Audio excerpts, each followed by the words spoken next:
Welcome, beautiful people, to Just Glow Podcast. I'm your host, Gloria Velez, and my special guests are a brother duo, multi-platinum, top 20 Billboard charting artists, producers, and owners of Gladiator Records, Canada siblings production team, 80 Empire. Hey, Welcome, thank you.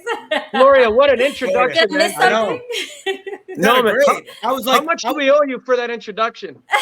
I know. I was like, who is she talking about? I'm like, No, I think you guys are great. Even though I'm just now like getting to know you guys, I think you guys are the coolest, sweetest, down to earth, and creative.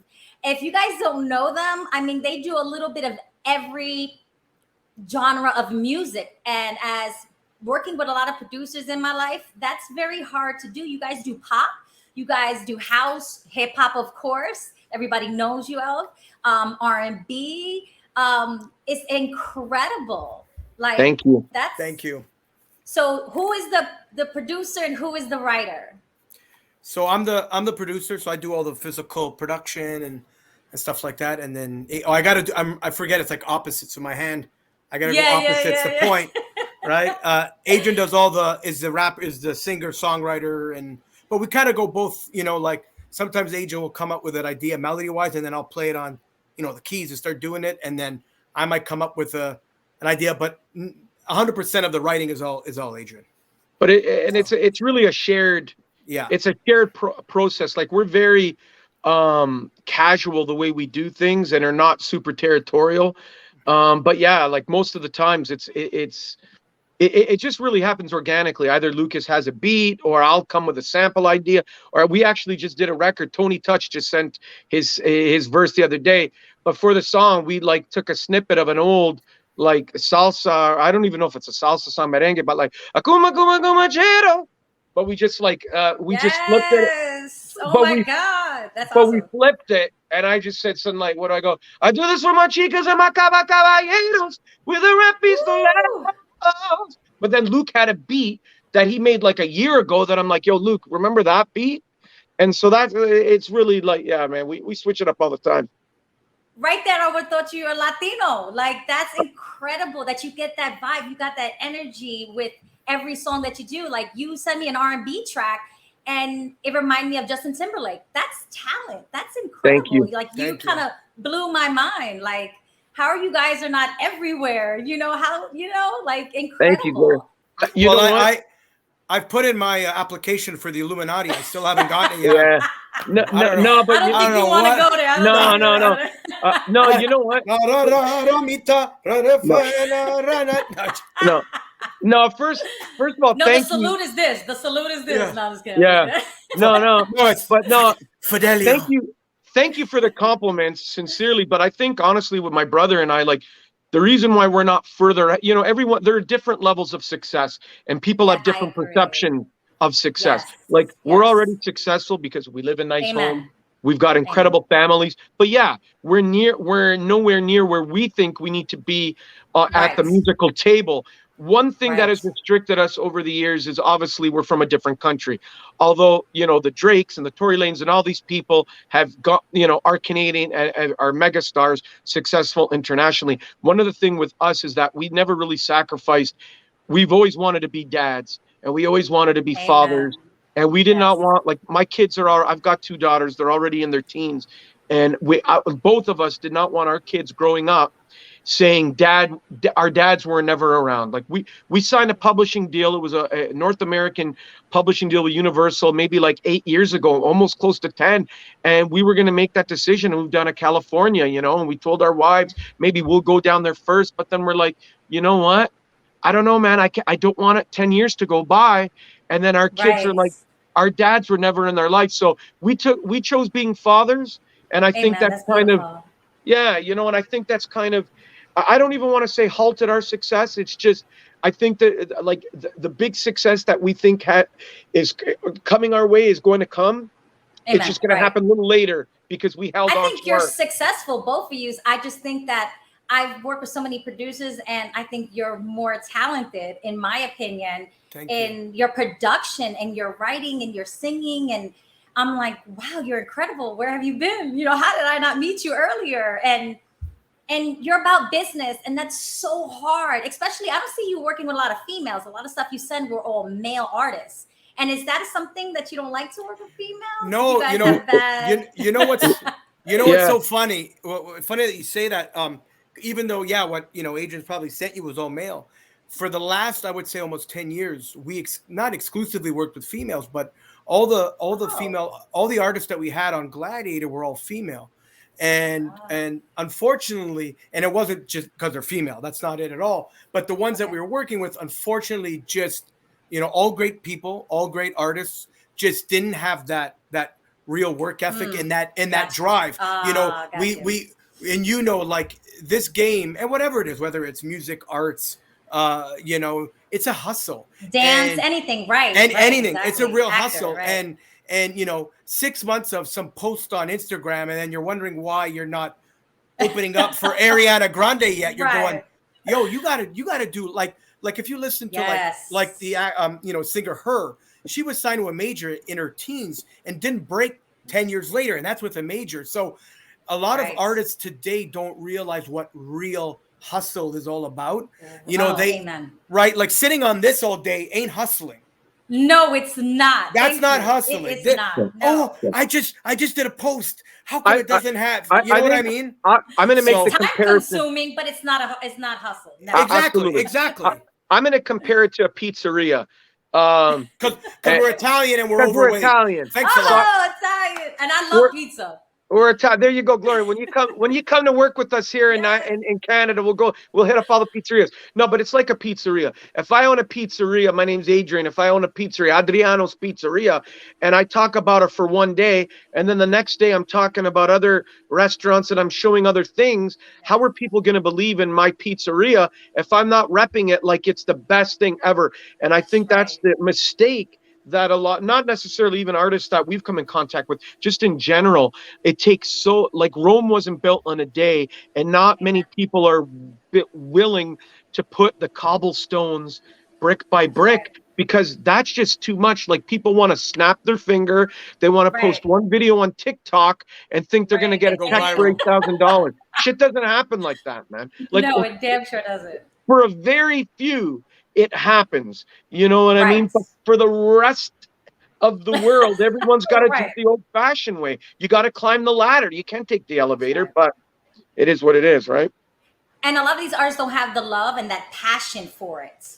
No. So if it doesn't happen soon, they jump into the next wave, So they really don't. They're more attracted to the celebrity status of it. Right? The money. And money. What can I make money-wise? And it's, like we do it for the culture. We really do it for the love. In your music and the way you create, it's different. A lot of these artists now, they're given music and told what to wear, what to do, what to say, because they just want to be famous and get that, change. Yeah.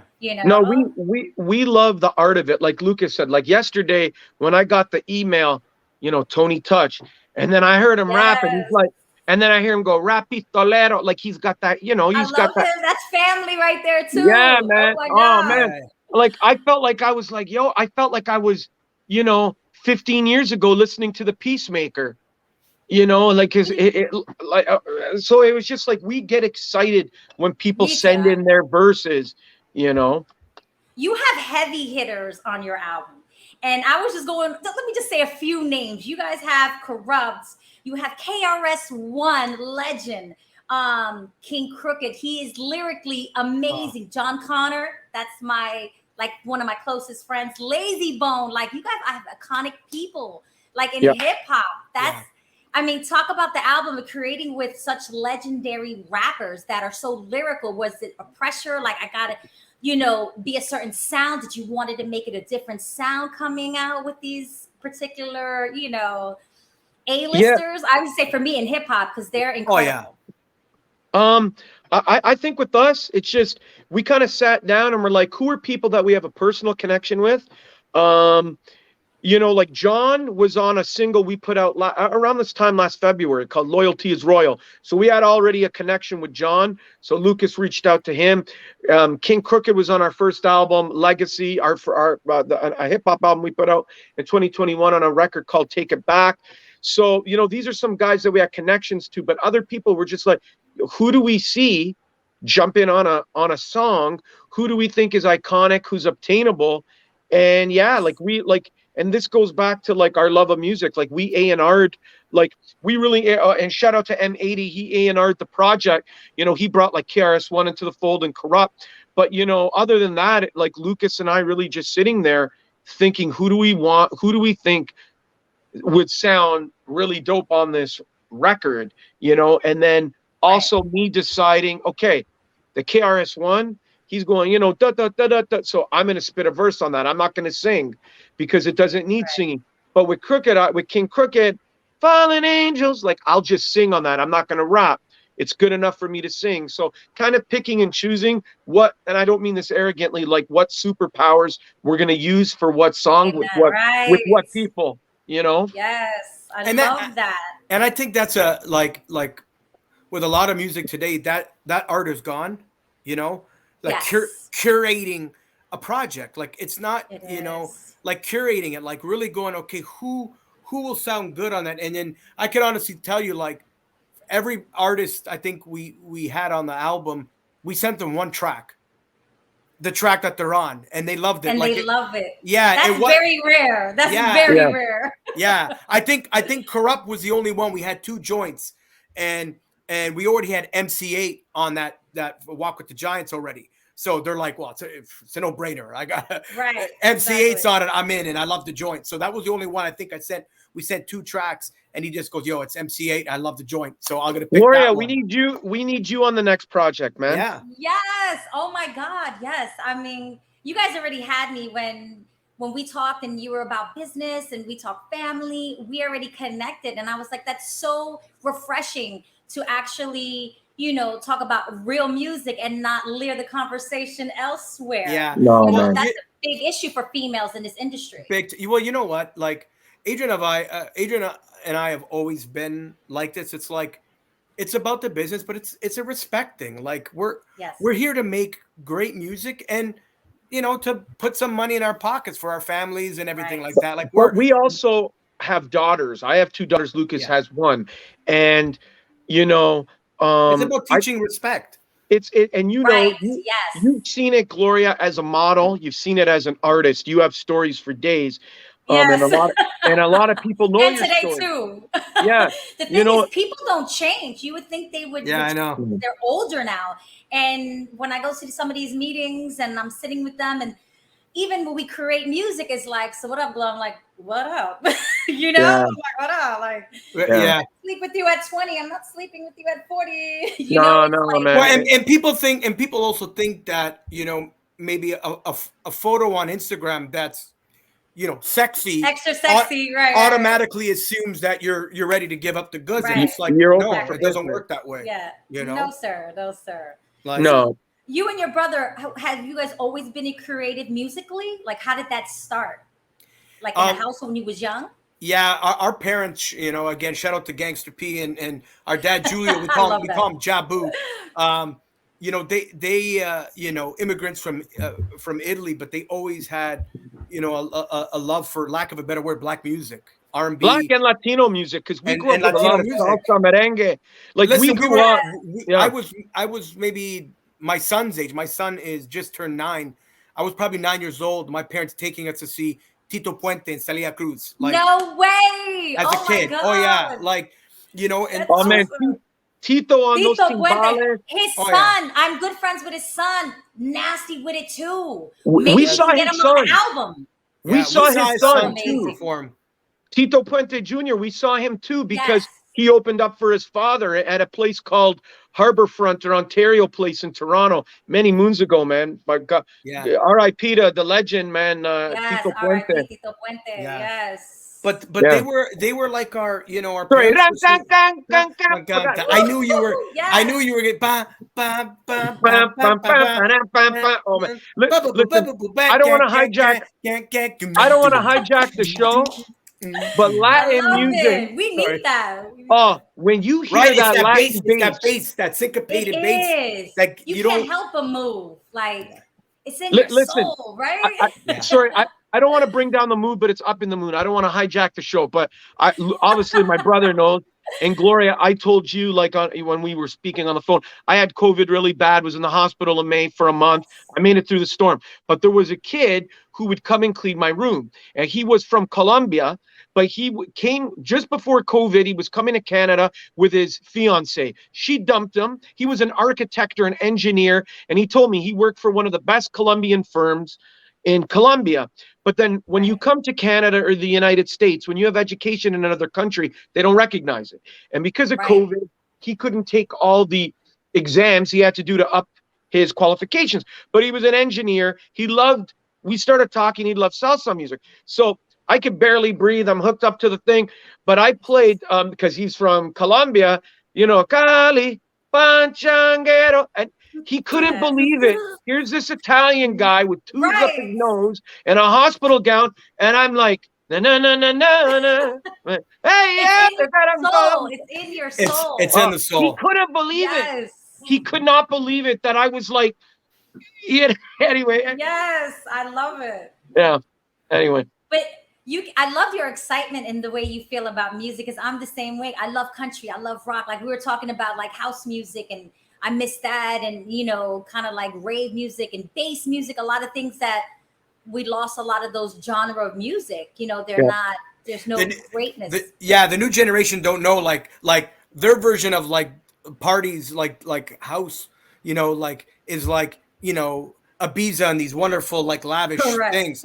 Drum and bass, like some of these illegal raves were like in some like nasty condemned building. Somebody's selling like water bottles with no name on it. And like, would you like to drink some? And you're like, oh my God, yes, we had a lot of those. Right. Yes. Crazy time. They don't know, like, is the VIP over here? Yeah, where you go to piss. Or going down the alley and be like, where is it? Yeah. I've been to them too, you know. We experience happiness, like we're ready to party and then making sure we don't get mugged or shot at the same time. You know? Absolutely. Oh, I love it. So what inspires you to create music? What about music makes you passionate? Like what started? Was it a woman to make you start writing music? What was it like when you was younger, or did you just woke up one day and was just rapping? Would you rapping or singing first? Yeah, I think Do you our guys parents play instruments too? Yeah, I play piano, so I've been playing keys since I was a kid, and then I went to university and started off there in the jazz program. So I did jazz for a couple of years of jazz and stuff, and then moved to like engineering and learning all the tricks of the trade. But you know, but Adrian, you were gonna. No, I was gonna say I took piano lessons too, but I wasn't like Lucas. Lucas has always been really good with his hands. I'm good with my mouth because I can't BS with my hands. Sounded really wrong. No. But, no. I've got the gift of the gab. You guys know what I mean. Yeah. I got the get your mind out of the gutters, there, kids. No, but I'm really good with. I can BS with my, like, I can think of things quickly. That's why I'm the songwriter, like both melodically and both rap wise. And I started off, really, our parents brought a lot of records. Our dad is a retired hairstylist, but he would go to an area in Toronto called Eglinton Avenue West, which was predominantly a Caribbean neighborhood, West Indian neighborhood. But Toronto's got a really big population of Jamaicans, Guyanese, and Trinidadians. And this area was very Jamaican. And there was this Jamaican woman, Monica, who had a very legendary record shop, but you could buy hair products, and then, you know, you could have a beef patty and buy a Tylenol for your headache. So I know those places. Yeah. I mean, out here in Florida, we call it like flea markets, swap meets.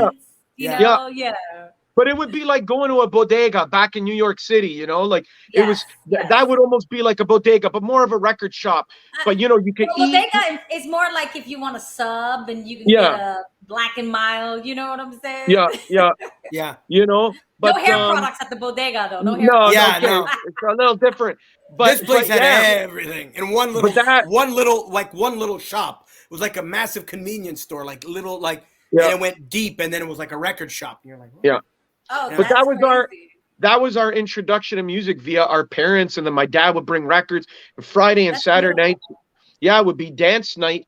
But I think really when our dad took us to see Beach Street, we were just so because obviously, like Gloria, you grew up in New York, so it's different. Like you have you grew up in the heart of this music.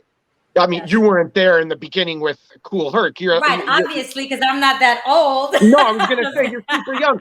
You're super young. No, I'm not young, but I'm not that old. You know, like you saw the grandkids. You saw the grandkids of that movement. You were around the grandchildren of the grandfathers of that movement, and you saw it take place in real time. Where Lucas and I were kind of like watching it from via film or listening to it solely on the radio or television. So Beach Street, like we were just like, we fell in love. Like we felt like we were Kenny and Lee.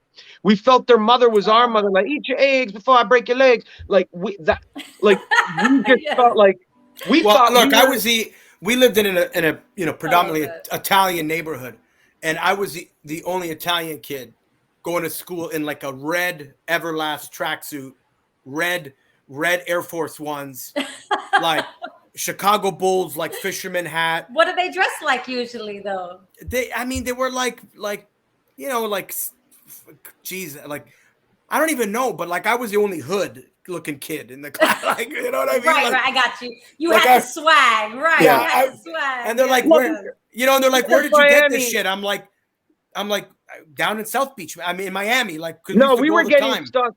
Gloria will appreciate this because like she lives down in Florida, like at South Florida. But we were buying clothes at like Dadeland Mall, Cutler Ridge, Cutler Ridge Mall, which is now called something else. You can get everything. Listen, I was the only Dadeland. We loved going to Dadeland Mall. These are all the places. Yeah, I was the only. A lot of cheap stuff. Yeah, I was the only Italian kid wearing like spray paint jeans. But they were like right? But they were like the fancy ones, the ones that like the ad was on like BET on a Sunday. Like that was, remember those ads? like the real. I do. Right? Like we had so many urban clothing wear back then. Now we don't. No. And same here. When I came back to South Florida, everybody was wearing like Edwin jeans, EG socks, and Ked sneakers, and I had the Filas and the tongue sticking out, and it was different. So they were like, "Who is this chick?" You know what I'm saying? Until everybody got into the culture and it started switching, and we had we were rich in culture and music at our big time. Right? Absolutely, big time. It was. So now it's skinny jeans. Ideal music. Yeah, now it's my God. No, wait. Listen, Gloria, quick story. I went to this is like before the pandemic. I went to American Eagle and I looked at the young girl and I said, "Hey, I'm a 36. That's it's all right. That's good. Yeah, that's okay. Yeah. I'm stocky." But I looked at the girl and go, "Do you have a skinny jean and a 40?" And she looked at me, "What?" I'm like, skinny jean and a 40 like and a 40, like slack, No, like skinny, no, but like I thought they do. Well, skinny jean, like I'm not a 40 is like She gave you what you talking about. You're big, so she kind of like didn't know what to say because she goes, basically, I don't have skinny jeans for fat people is what she was trying not to say to me. But I made a joke, like I don't need a 40, but I was like just looking at her going, "You got a skinny jean and a 40 for an extra large person like myself?" Right. And she goes, no. Well, we don't.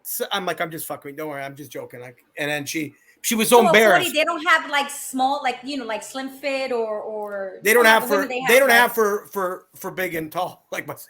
Well, I'm not tall, but they don't have. So what like, they consider over, like what 36 and under? Is that what it is? I don't know. Yeah, like basically, like they don't have tight jeans for fatter folk.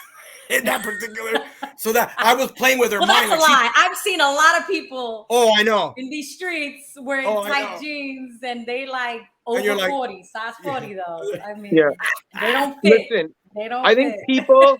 listen, people have to be accepting of either their genes or what they've done self-induced, because I know I could be a lot thinner because I love to eat, but I also know how to dress. Like I'm wearing a black hoodie. I'm not going to wear a striped hoodie size medium.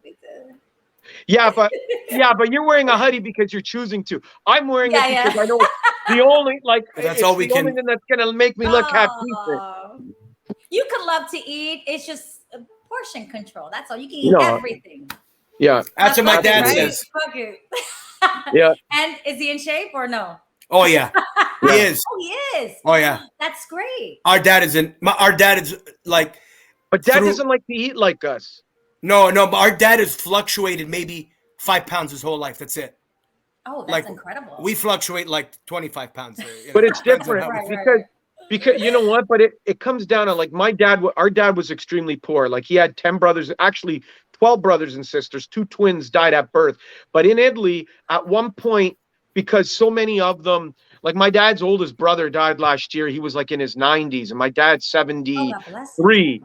Yeah, 73. So there's a big gap, you know. So he didn't grow up with a lot of his brothers and sisters because by that time they were already migrated to Canada. My dad came to Canada in the 60s. By that time, most of the Italians were already here. Like the last wave of Italian immigrants, like big wave, was in the 60s. But my dad grew up real poor. And I think that's why, to be honest, he's never, like, I know this sounds really funny, but why he hasn't like Lucas and I fluctuate in weight because we didn't have the same struggle our parents did, specifically my dad, because he really had poverty. Like, you know, if they pissed on each other, that like 7 brothers and sisters shared a bed. If one of them pissed on each other, they didn't change the sheets because at least they were warm, because piss is warm.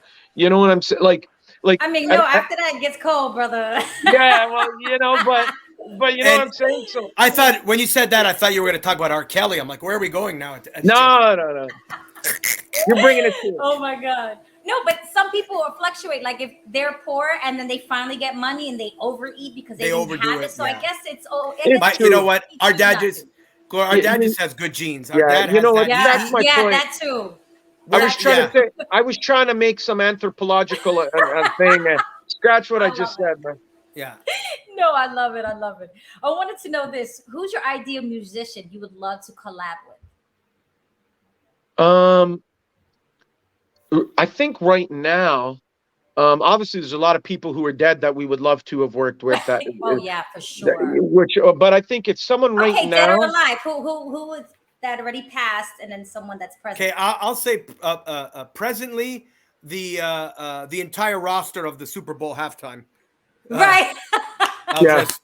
Mary J as an R&B like soul like singer would be Mary J would just be absolutely incredible.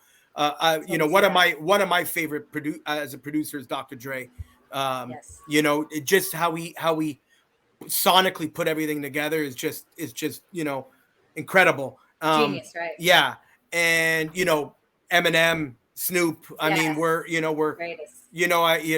So I feel like that's in our cards. You wish it, you put it out in the universe, and it'll happen. But those would be 50 Cent. I mean, he has one more album he's saying, so we better hurry up. Call him up now. No, but I'm sure. I mean, placements on his shows. I can see you guys doing that too. I mean, that's big money. I would love to work. I would love to. 50 Cent's name in Italian would be Cinquanta Vezze. So I hope we get a chance to work with. We'll just call him up. Let me make a fake phone here. The programming he's doing, you guys have that sound as well. Yeah. That fits like. So Gloria, if you have a hookup, let us know. If you got a hookup, let us know. I mean, crazy. I know people do placements. I'm gonna. Definitely. Yeah. But a lot of that stuff is political too. Like that. That's a lot. Well, the whole business is who you know, who you know, and sometimes who you blow the wind with. But but I think Dad. For me personally, I think I would love if we could go back in a time where you can get acapellas of some unreleased song and put Tupac on a song with James Brown and Janis Joplin. And Janis Joplin. That sounds incredible. Yeah, incredible. She had such her voice, man, like like cry, baby. I can't even scream like her. And James Brown, like put two screamers and then Tupac, elementary. Like it would be so dope, man, to fuse those that would worlds. be incredible. That would be deep. Yeah. And who would you be? Who would you past that you would love to work with? Past. I mean, Adrian said it, but I'll try to. I'll pick somebody else. Marvin Gaye. I knew you were going to say that. Marvin Gaye, and it's too bad because he died ahead of his time. Nipsey Hussle. I would have loved to have done something with Nipsey Hussle. That would have been, For me, it would be Prince and Michael Jackson. Yeah. Oh, two incredible. Oh my God. I just watched. I love Pac, but yeah. I just watched something on Prince. Like how he his interviews and how he gave people like cut eye and his. He was like that. Yes. Yes. He was so, he was quiet, but when he spoke, you had to listen because he was dropping jewels, Big time. He's super. And listen, beyond his time, man. Any incredible artist like Prince who tells a Kardashian to get off the stage is a hero. Oh my God, that was a hero. Yes. Is a hero in my books. No disrespect to the Kardashians. I forgot about that. Truly forgot about everybody's like, get off the stage. Because she had no sex appeal. So, he was actually to dance, to move, to do something, and she couldn't even do that. He was like, you were truly talented, Liz, Yeah. That is embarrassing, the legend of all legends. Prince, to say that. I know she was embarrassed. Yeah, I cried. You can find that. You cried for her? Yeah, no. I cried when he died. He was one that I really cried. Yeah. We never got to see, we really wanted to see Prince. We loved him. Lucas and I, for one of our parents' anniversaries one year, we bought them tickets to, there's a very famous concert venue in Toronto, downtown Toronto, called Massey Hall, who years later we got to perform there with another rapper in Canada that we did his whole album.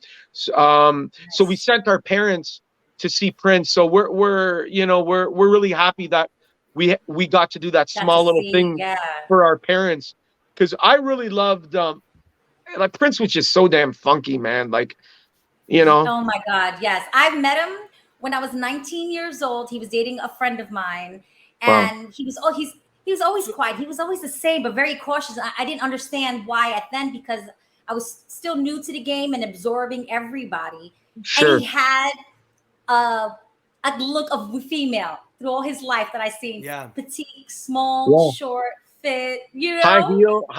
So when you met him, you said you were 19. So that was just might have probably around when he died then. When you met him. No, later than that. No, I'm saying because you said 19. I'm saying you. When I was 19 years old. Yeah, so it must have been like 6 years ago. You're not getting that. I'm trying to give you a. I'm like. No, oh my God. I actually met him. That is a joke. In Miami. Yeah, I know. I'm sorry. That was a compliment, but I was complimenting you. It was like, where's the sound from The Price Is Right when you lose? Yeah, it was a blonde moment. Yeah, but yeah, he was incredible. He definitely had a look in women, and he was just careful in this industry and who he worked with and everything. And I understand now, as a grown up and understanding this business, why he moved the way he moved. And Michael Jackson too. Michael was the same way, very cautious. Yep. Michael was, and Prince lived in Toronto for many years. Yeah, he lived here for many years. The Bridal Path, which now that's where Drake lives, but it's a very expensive Bridal Path debut. It's a place in Toronto where it's extremely expensive. His wife at the time was from Toronto, was Canadian. Like an Italian girl. Oh, I didn't know that. Yeah, I didn't know that. Yeah. So, which qualities do you think makes a great producer? I think good listeners. Which I think, as much as Lucas and I love to talk, I do think we're good listeners, and I do think that people that we've worked with, especially a lot of the rappers that we've done choruses and beats for, we're able to listen we're able to articulate what they're telling us and do it in the form of music. But I think also just being a fan of multiple types of musics, and and I think that's why our generation of what we listened to growing up, the Dr. Dre's, the Neptunes, the Timberlands, the Swiss Beats, all these guys, even though it was just hip hop, it was so versatile. The Dungeon Family in Atlanta, like it was very versatile because you knew that these guys, even if I don't know if they can play instruments or they can't play instruments, but you know that their musical palette is very vast. They just didn't grow up listening to rap.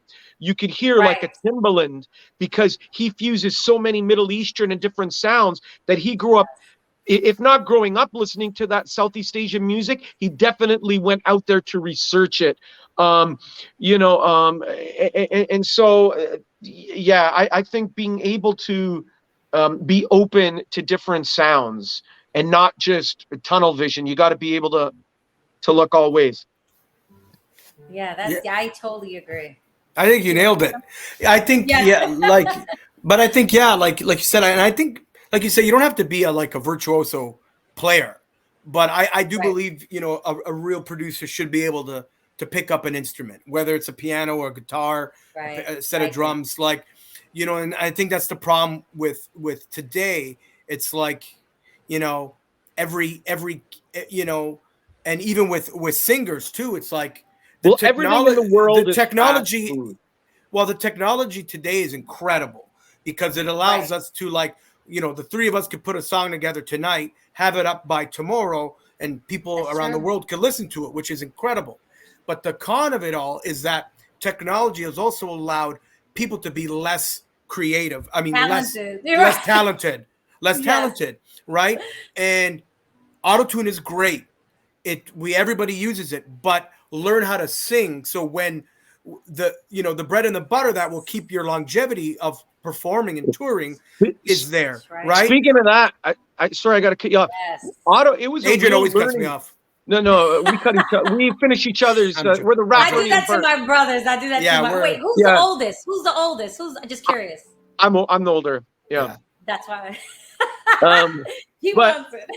No, but you know what? Speaking of auto-tune, it was a real learning curve for me because I was just so like, if Lucas is doing like Adrian would he make the auto-tune sound worse. No, at first. Really? At first. Because I'm used to like really singing and like putting raps. So if you're doing like, oh, I've been round, like when you're doing, it could throw you off. Yes, I can see that. Because you really have to be like, oh, shorty, when I gotta wait. Like you gotta almost sing it like you're already singing like a robot. Like so now, obviously, like it's very easy for me to do tunes with auto-tune, whether I'm singing in a more natural voice or whether I'm trying to make it sound like a little bit more electronic. But at first it was a learning curve. I'm like, yo, this is difficult, man, because I'm used to singing on key and this is making me sound like talented. I can't. No, but you know what? But again, it's like you said, but it goes down even like back to production, like, again, like everything. You couldn't name like half of these newer producers because it's all like FL Studio, it's 808, but I mean 808's been around forever, but there's ways of doing it, and like so now it's just 808, some and then and it all sounds the same, right? So it's how producers, like how do you take those new elements and make it your own? And like we had the Dre's, the Just Blazes, the Pete Rock, the Jay Dillas, and and some of these guys that you could listen and love everything, but everything was so different. Now it's hard to tell who's who, but I think it's changed. So true. It all sounds the same. A lot of it does. You're absolutely right about that. But I think it's changing again. I think even the young kids, like our partner in Gladiator, shout out to Will. His son is 17. Shout out to Trill Will. Trill Will. We just were on a call with him before this, and his son is 17, and his friends and them are now at the house, and they're going up to their dad and go, "Hey, have you heard of Jadakiss? He's incredible." And they're like, "Jada? Like what?" Like he's like, "Yo, son, Luke and Adrian have a song with him on the last album." Oh, yeah, that's right. Like kids are starting to everything's full circle, right? And there's kids are starting to go, we need a little bit more, it's always nice to have the turn up records. Right. We need substance again. There's so much shit going on that you got to talk about it. Hey, You you know gotta be what? a part of it. You know what I mean? And then have the turn up shit and have the fun stuff. And right? the Exactly. ignorant shit. You gotta have a balance, right? You know what I mean? Yes. You know, it'd be so cool. The sample would probably never be approved. Gloria, because your name's Gloria. Like there was an Italian song. Gloria, Gloria, Gloria. No, no, no, no, no, no, no. Yes. There's a lot of Gloria songs back in the day. My name was popping. Yeah, but that was an Italian song that was huge. Like, but you could do that. It was a huge record. No, no, no, Gloria. Yes. But they did a disco version. There was a disco version in the 70s. Yeah, there was a disco version that blew up in the United States because they did a version. Yes, I love that song. But that's that would let's clear. You can just take that line. Never know. Let's clear the sample. Let's do it. You could just take that. Awesome. That snippet there, like yeah. That would be awesome. Anyway. I was gonna ask if you guys ever had performance anxiety, but I don't think you guys ever did. Have you guys ever had? I have. In front of like working with people. Yeah. Not working with people, but I've had where we did one of the first in Toronto. You know when like they shut the lights down for like environment, like shut all the power off and it's dark for what's it called, Adrian? Lights off or lights? Yeah, it is Earth lights Day. Out. Earth Day. Thank you.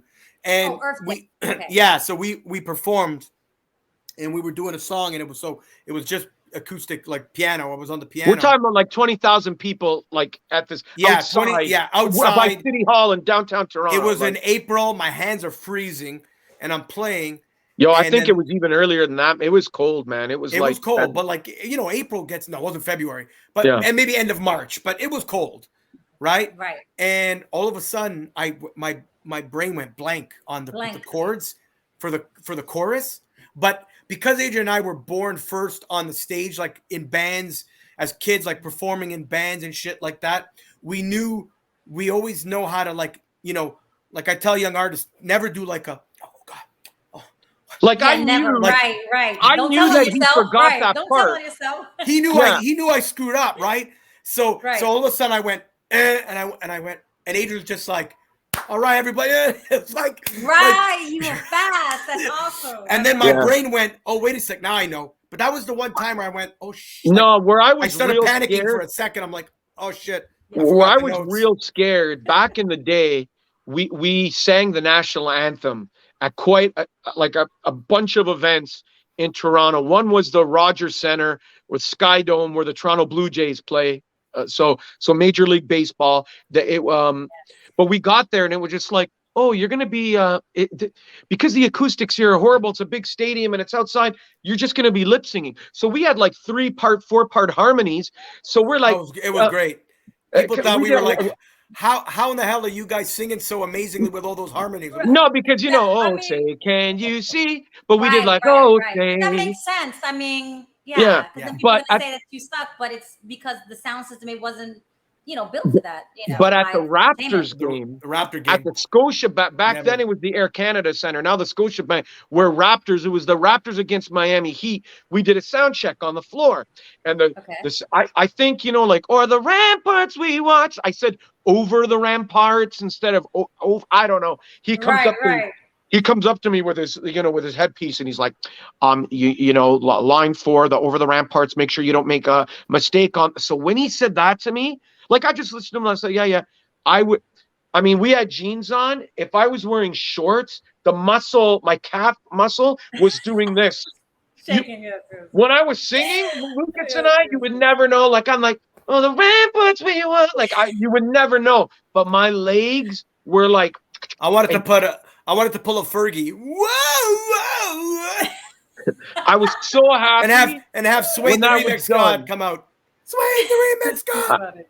I was so happy when that was done, but you would never know. Like, you would never know. Like, and we got an applause and people, I remember Chris Bosch looked at us like, because we made it a little bit more soulful, the anthem. Like, we did harmonies that like the Temptations or something would be singing, So I remember Chris Bosch looking at us like, okay, I see you, my brother. Give it a nod, like, okay, yeah, you got some soul in you. Yeah. See, just looking at you, of course, people are gonna think, oh, they don't know hip hop, or because people are so visual. Me too, Yeah, so they have absolutely. like a certain stigma of what hip hop looks like, and it's not a look, color, or an outfit. It's in your soul. It's in your spirit.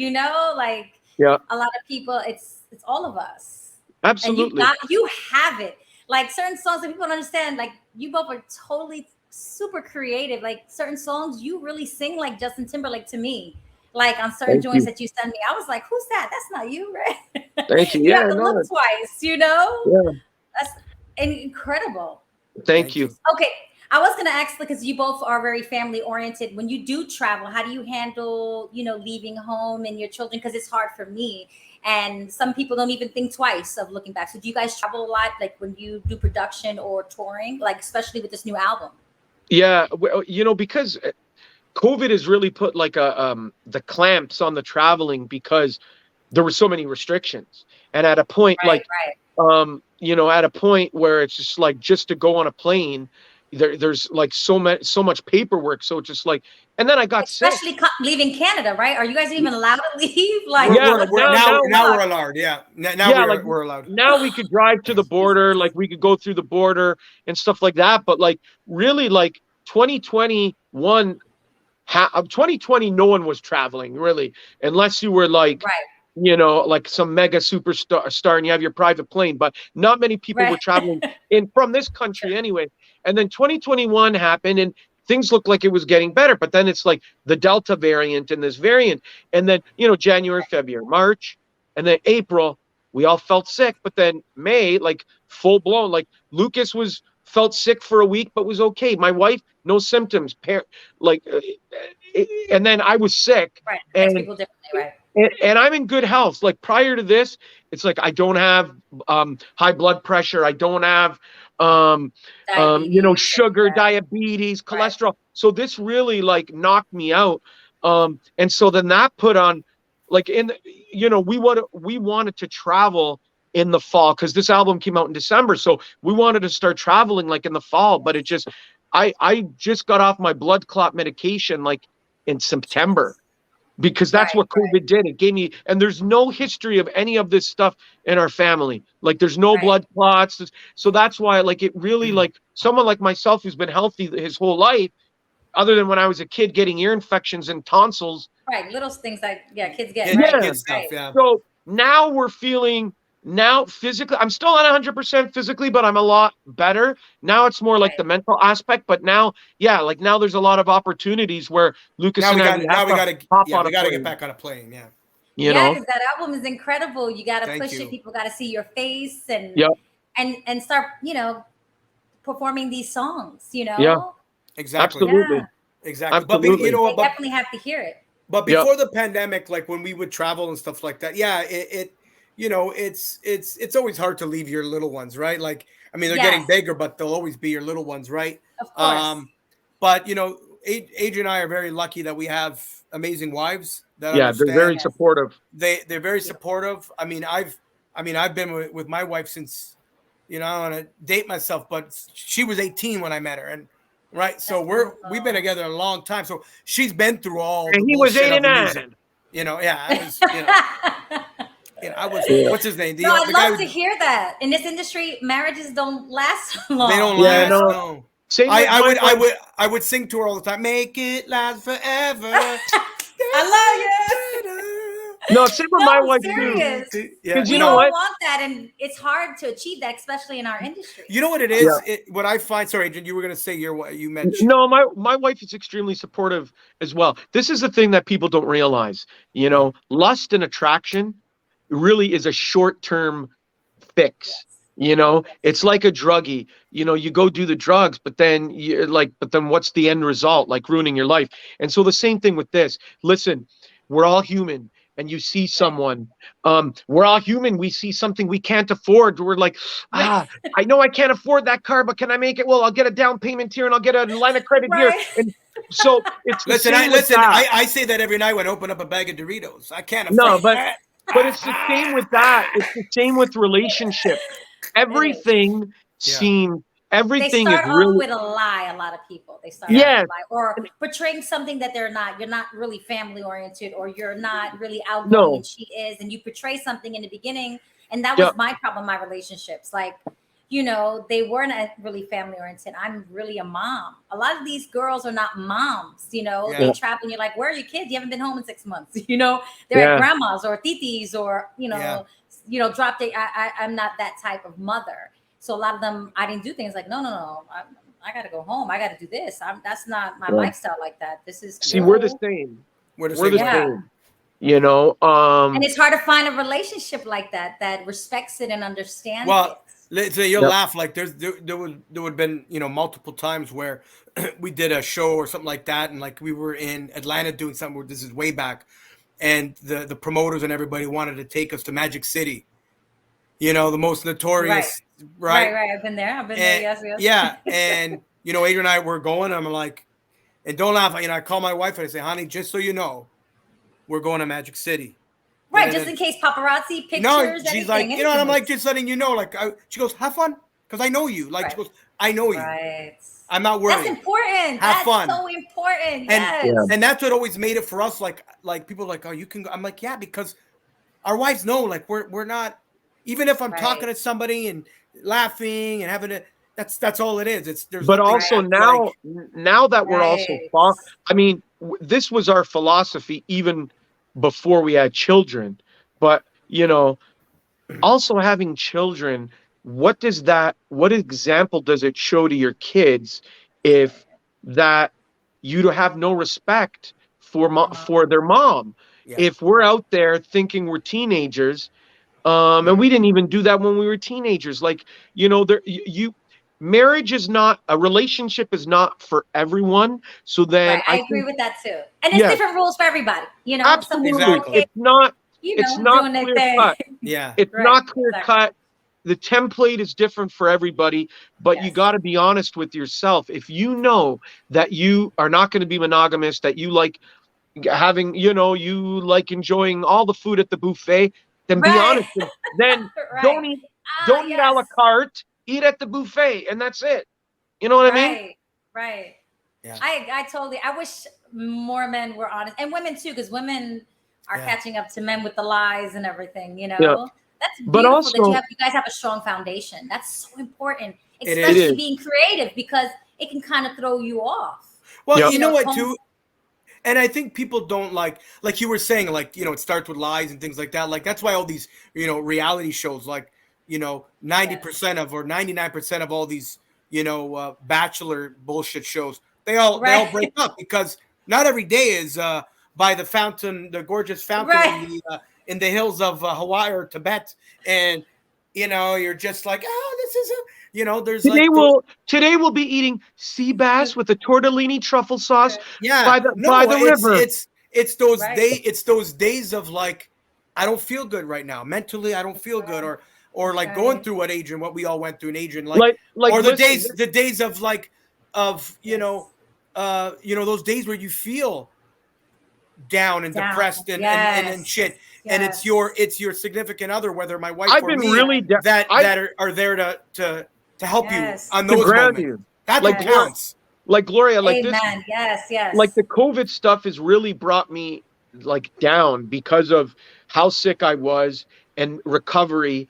But then now the mental aspect, rewiring my brain to say, okay, you're okay, man. You know, but things that didn't bother. I always had a certain amount of anxiousness, because I'm a go-getter and I get things done and I'm a perfectionist. But this has amplified things in me that would have bugged me before, but not to this degree. And so, you know, how could you get through that if you don't have the strength of family, like a good brother, like my brother, like parents, my kids, and my beautiful wife, who at the end of the day, she's the one who's got to wake up and see my ugly face and go to bed and see my ugly face. So you need someone. And again, relationships are not for everybody, but you need someone, a parent, an uncle, a brother, a friend, someone, because we can't do everything on our own. I had to learn that too, you know, so stubborn. And thinking I could do it myself, you know, and I was like, okay, I can't do everything myself. Yeah, you know, absolutely. It's hard. It is hard, but it's hard to trust and it's hard to be vulnerable because Yep. so many people take your vulnerability for granted and they use it Absolutely. against you.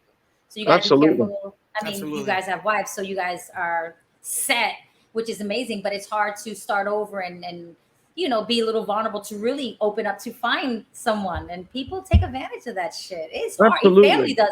So imagine someone, you know, you trying to date, you know, and Yep. that's good. You guys got good family. That's so, I mean, Italian people, y'all type. I've noticed a lot of my Italian friends, like I love going over and hanging with them because they have that family love, you know? Yeah. You don't see that unity as much anymore with family. No, You you don't don't. see that. Not the new school, you know? No. Yeah, like that.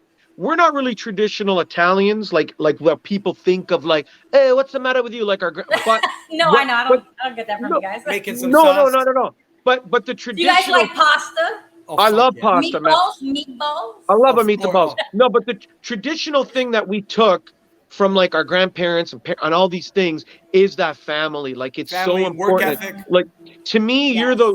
you're the lowest common denominator if you don't take care of your children.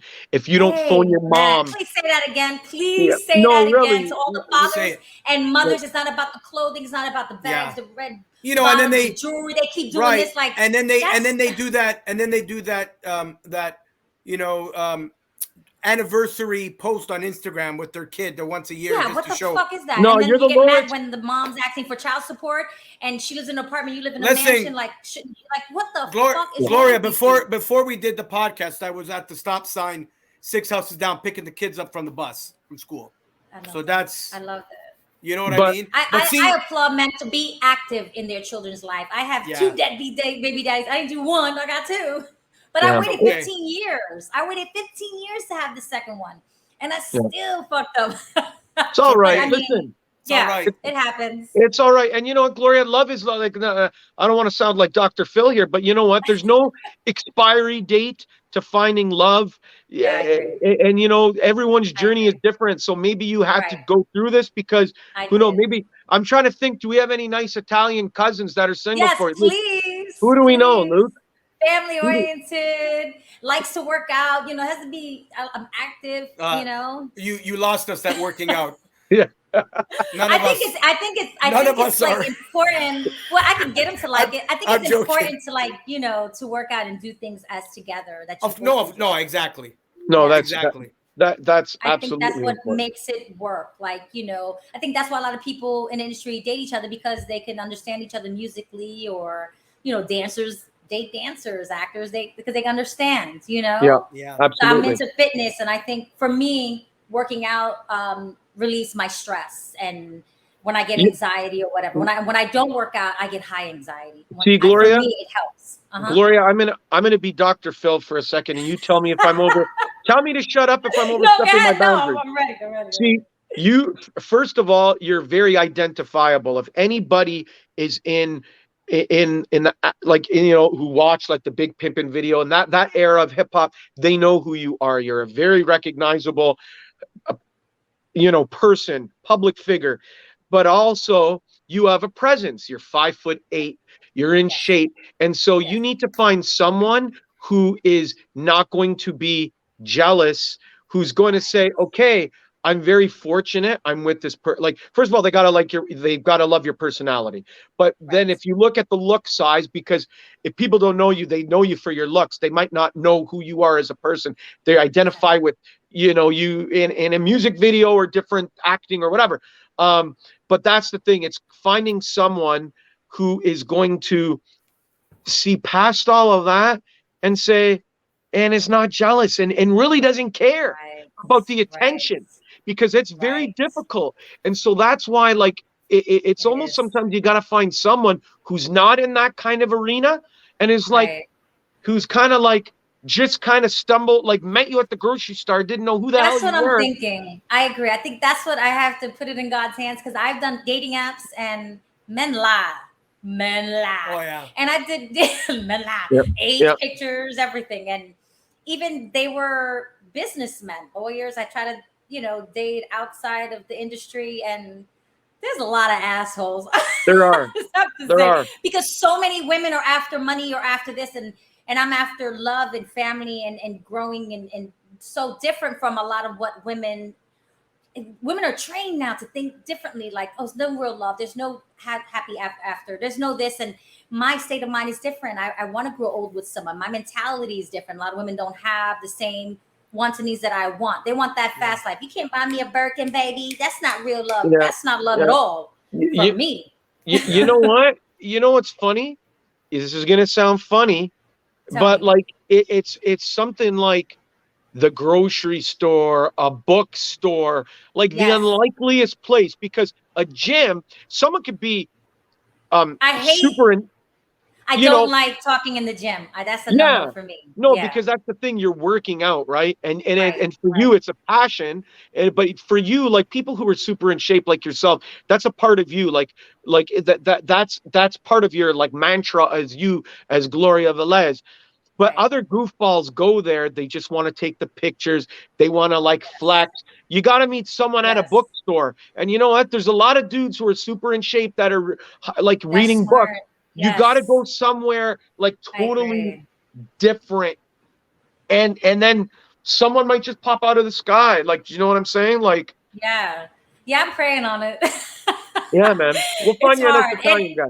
I listen, I don't care what color he is or what shape he is, as long as he's healthy and he's just loving and just, you understand, you guys are married, that, they understand, and you go home and you're late, you don't have to worry. That's the thing. I don't like arguing, bickering. I don't like none of that. I will avoid you. I will not call you. I'll act like I never met you in my life. I do that with many exes, but I'm friends with many exes at that as well. I'm cordial with some of them, but, so if you know any of them, you got my number. If that would ever happen, we have to do a part 2, because that would be hilarious. Honestly, to even brought this up, I think that's funny as hell. So where do you guys see you guys in 5 years from now? Single and ready to mingle. No, okay. We just talked about love, right? Gloria, he's a liar too. He's a liar. No, listen, I'm gonna try everything. I'm gonna try Tinder, Grindr, fuck it. I'm gonna go everywhere. No. You'll be like that guy on Tinder. And the Tinder swindler or whatever. Yes. Yeah. Yo, my enemies. Oh my God. Send me money. I've got enemies. Yeah. That was him. Got the right one. No, that was no street broads up. He didn't call no street broads at all. Because that wouldn't happen. No, nobody from New York, nobody from Miami, because them broads is hustling dudes. He would have been, He would have been. They were like, money? No, you gotta send me money. Absolutely. Right. He would have been cut real quick. That would have done. No, I think in 5 years, I think with us, we would just, again, we're successful, but I think there's a couple of things, like we would just love some other songs or some other projects to get at a level where it's just like, it's more recognizable on a larger stage. We've had success on large stage, but I think that's what we're at. And Lucas and I, as 80 Empire, but owners of Gladiator Records, we want to really kind of make an imprint. And we'd love to say, like, coming from Canada, that we were one of the biggest independent hip hop labels that came out of Canada, and not, like, shout out to OVO and those guys, like, they're independent, but they're not independent. Like, Drake has the machine. He has the moment that he was signed, it's the machine. So those guys are in another stratosphere. We really, like, as indie would really like to say that we were the biggest indie label to come out of this country. But again, like, but also I like see you as just hip hop, because the way you guys can create anything. Like, I can see you guys doing a film that's musical, you can do anything. So I don't think you should just say hip hop, because you do pop, you do a little bit of everything.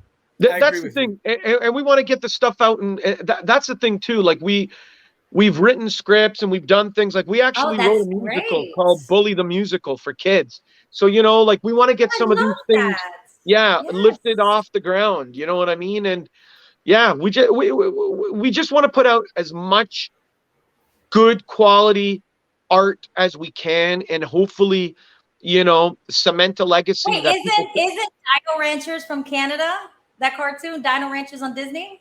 Do you guys watch cartoons? I don't know. I don't know. Our kids are old enough now where we're you don't watch cartoons. I've elevated the kids to like, you know, Mandalorian, Boba Fett, and listen, Gloria, Predator, we have to do a project Matrix. for you. Yes. Yes. Oh my God. Yes. We have to. We have to. I mean, that's a given. We've been talking about it. So you got to get your brother in on it so we can create. Yeah. We already know what direction we kind of go, and people are going to be very, very shocked the direction we're going to go. Yeah, I think so. I love it. So tell everybody where you can get your album, where can they purchase it at? Our album, everything is on, you know, any of the DSPs, you know, Spotify's Tidal, Apple Music. You can get the album on what's the name iTunes. of the album again? Anthems and Icons. So Anthems and Icons is out right now.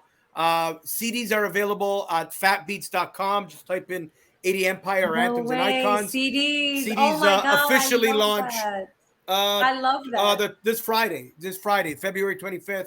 CDs are available. I missed that. You know, yeah. You know what? It's funny. They're making a comeback. People want physical, even if they don't. Yes, me too. Even if they don't put it in a CD player, they want something physical to show. Like people like something that they can touch. You know what I mean? Yes. Yeah. Yes, So that's because if the internet goes, then all your pictures are gone. Only what you printed out. That's like if it's everything's gone. Like that's kind of scary, right? Yeah, it is.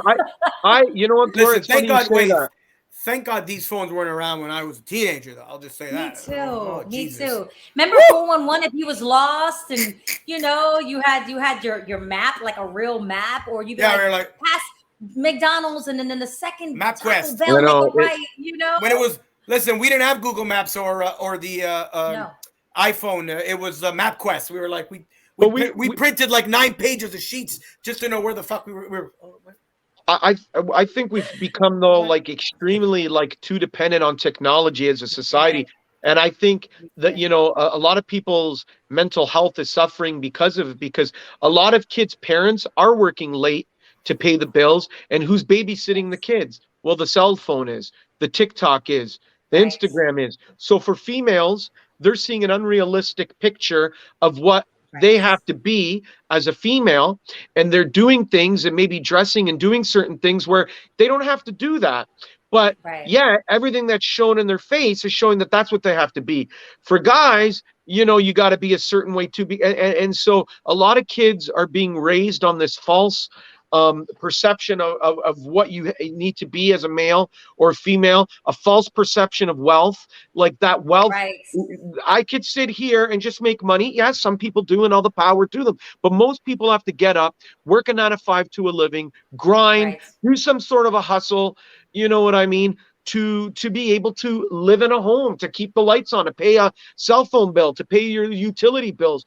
And I think, as much as technology is great, because look, it's connected the three of us, and I think we are going to do some great music, but it's also hindered because I still like that physical connection, man. We're Italian. I like hugging someone. Me too. Kissing too. I'm Puerto Rican, so we do that too. Yes. It's the same. No, I agree. Boricua, I think too much Italian, of anything. Yeah, we're very much alike. I think too much of anything, food, water, anything, it's not good. No, And you're right. I don't think there's balance for these young girls, even on Disney, So a lot of, Nickelodeon, all that. So a lot of them are looking older, dressing up sexier. So it's all in our culture, even the music, it's no giddy love. It's more like, what up, Well, today it's more, music now is more like, we were just saying it. My brother-in-law was over on the weekend. He's like, what happened to good R&B jams where you talked about that you wanted to make love to her, but you didn't say it, right? Like Joe, when Joe said it, we know what he was talking about when he said, "Take me to the subway, I'll go down." We all knew what the fuck he was saying, but he didn't have to say it for it to be, where you could look at your girl and go, "Take me to the subway, I'll go now." Like, you know what I'm saying? Right. Where you could just jam it out, but now it's like you're just saying you want to. That's right. That's it. It's not sexy. It's not love. It's not sexy. Exactly. It's like, man. No. Yeah. I miss that. Remember at clubs back in the day, the last jams at a club were slow songs.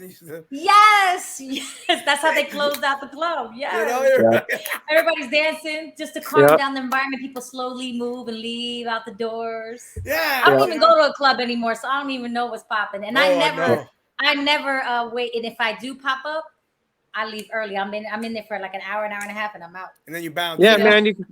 We're like that too, man. I don't like being the first person there and the last person to leave. I like making an appearance, and especially in this business, like you got to keep a little bit of mystique about yourself. If you're like popping up every day, to me, it's just like you don't look thirsty. At that point, you are thirsty. Like, yeah, you know, like I mean, just keep it true.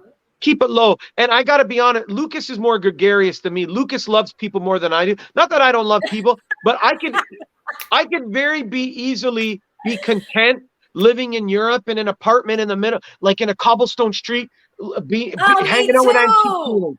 Me too.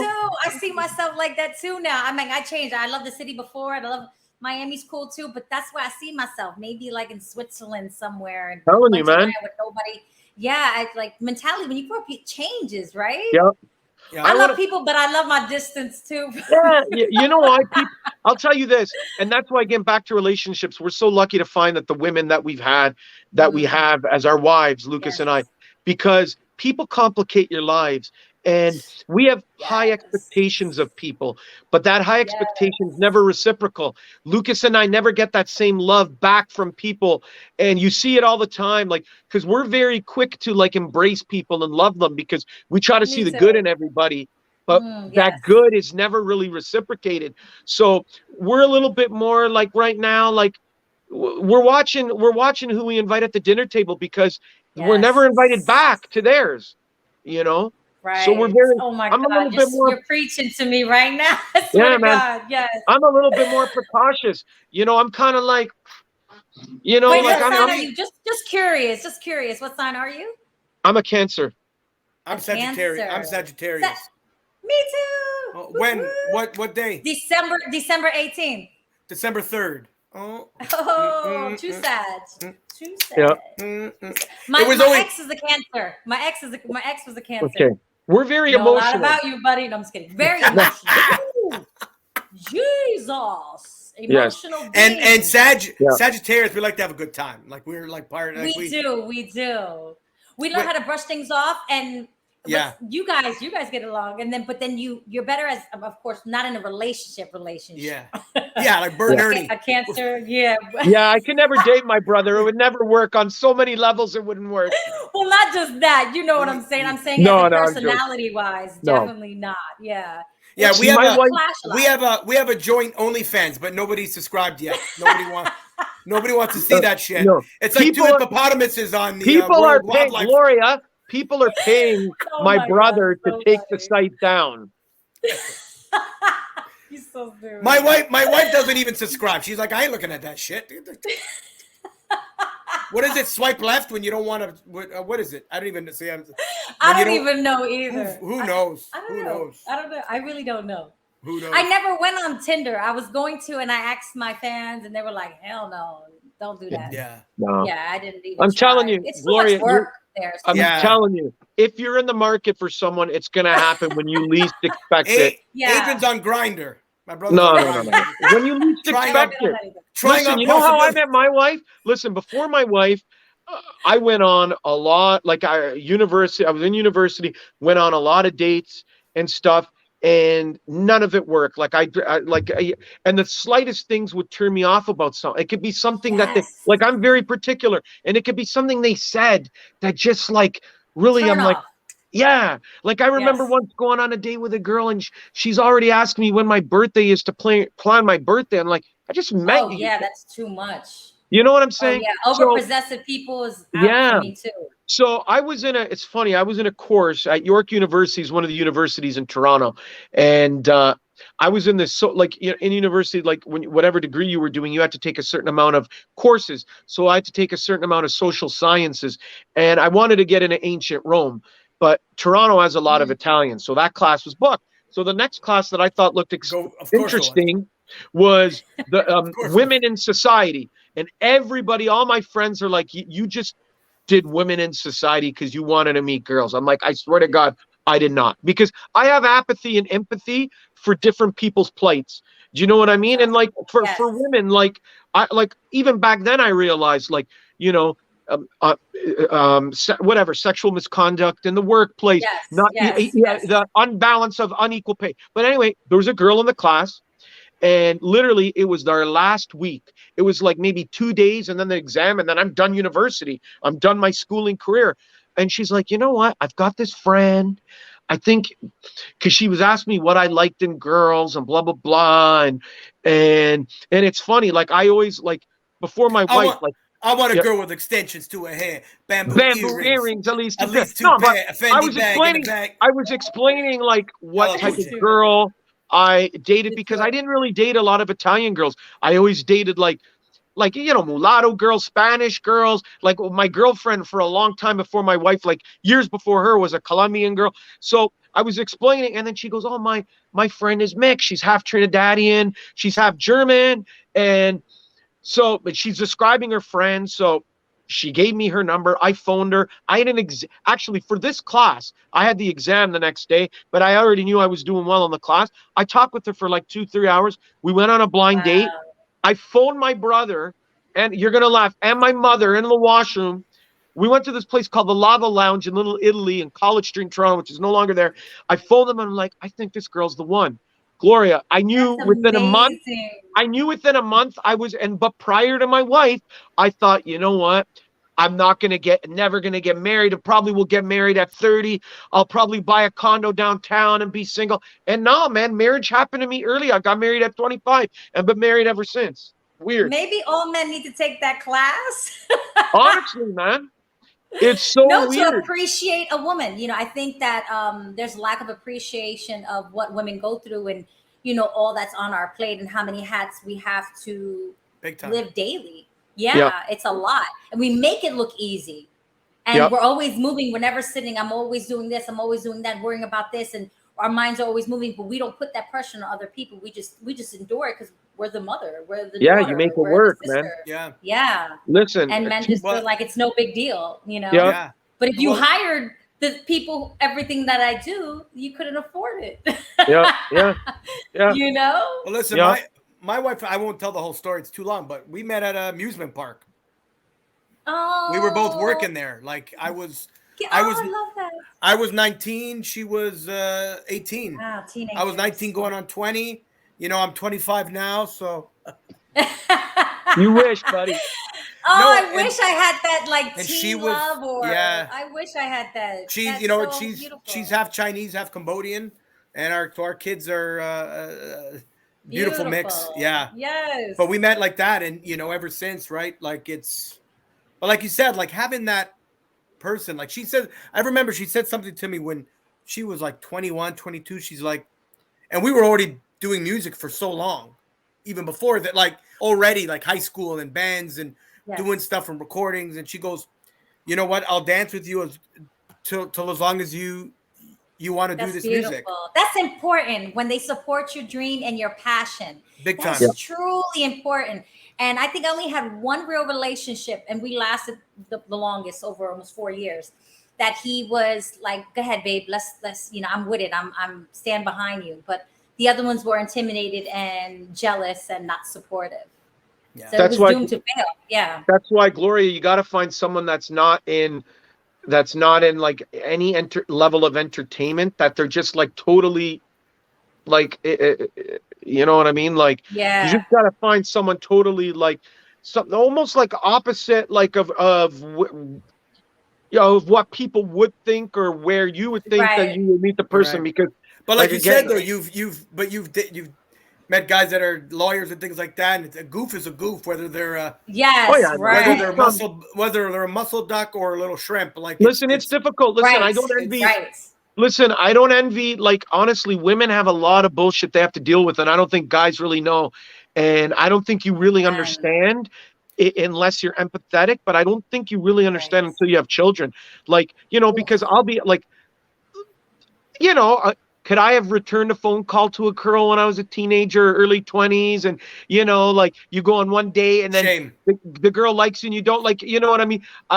You know, so, you know, you look back at that and say, like, that's someone, not that I ever did anything that was like against the law or super mean. But, you know, like maybe you went on a date and you let a girl on a little bit, like you liked her more than you really did. And then that's innocence. That's no, but that's part of being a kid. But it's just like, if my kids are not dating yet, but if someone like that they like didn't call them back, or like, I think I'd go over there with like a baseball bat and break the kneecap. It's different when you become a father. It's gonna be bad. It's gonna be Bad Boys Part 2 there. Because you guys have girls, I have 2 boys, so it's different. It's different. So Gloria, you know what? I have a boy. Gloria, maybe we'll do the matchmaking. We'll set up our kids with your boys. Well, my boy's 10, and the other one's about to have a baby. He's 25. I got a grown man.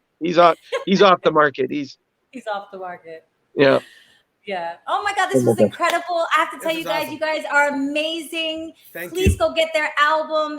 I'm telling you, it's a classic. They have legends on it, and these 2 are, to me, are legends as well. Just look at their catalog of music. They have a little bit of everything for everybody.